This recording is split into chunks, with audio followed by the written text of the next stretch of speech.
Welcome, my dear students. Today again I am here with English grammar, the sentence part 2. Till now we have discussed kinds of sentences, whereas we have discussed assertive or declarative sentences in detail. Today I am here with interrogative sentences. Interrogative sentence. A sentence that asks a question is called an interrogative sentence. It always ends with a question mark. For example, who has broken the vase? Why is the child crying? Where is your bicycle? Here you can see all the sentences are ending with a question mark. Interrogative sentences are of two kinds, yes or no question and other WH question. For example, do you like stories? This answer you will give either in yes or no.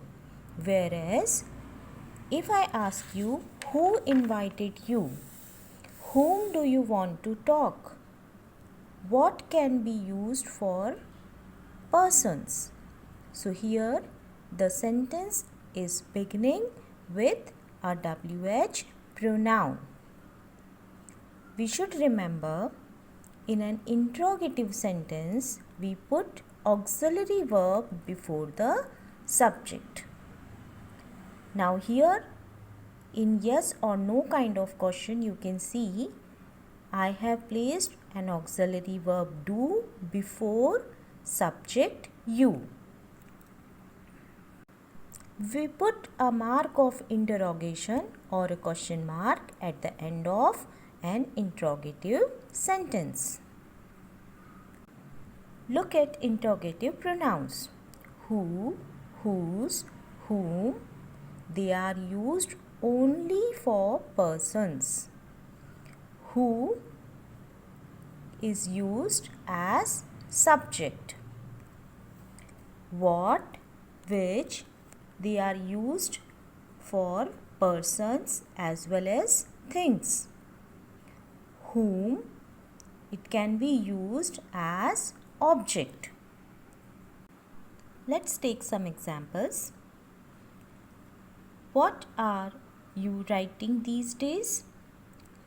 Which of these books have you written? Who is he? How you will answer it? You will answer it like, he is my friend or he is a businessman. What is in your pocket? What is he? So how you can answer it? I have my handkerchief in my pocket. He is a teacher, etc. Let's move on. Imperative sentence. A sentence that makes a command or order or a request is called an imperative sentence. It also ends with a full stop. For example, bring me a glass of water. Please open the door. Complete your homework now. Here you can see, bring me a glass of water. It's an instruction. Please open the door or kindly open the door. Then it becomes a request with please and kindly. If the words are added please and kindly, the same sentence change the meaning and it becomes a request. Complete your homework now. It's a advice or we can say it's an instruction. Don't waste time watching silly cartoon movies. It's an advice. Instruction. Now look at exclamatory sentence.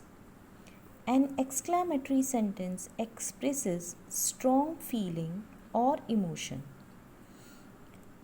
A sentence that conveys a strong feeling or emotion is called an exclamatory sentence. It always ends with an exclamation mark.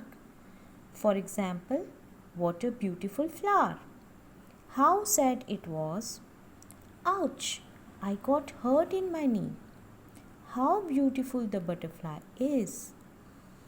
What a nuisance it is. Here you can see exclamation mark at the end of the sentence. So, we put a mark of exclamation at the end of an exclamatory sentence. Let's have some more examples. Identify the following sentences whether they are declarative, interrogative, imperative or exclamatory. How far the station is. Here you can see exclamation mark at the end means it is an exclamatory sentence. Do you know me? This sentence is ending with a question and asking something. It means it's an interrogative sentence. We should respect our elders. Here it's a declaration, a positive sentence. So, and ending with full stop means declarative sentence. Stand at ease, imperative sentence ending with full stop and a command. I hope you understand all kind of sentences and how you can identify them. Thank you.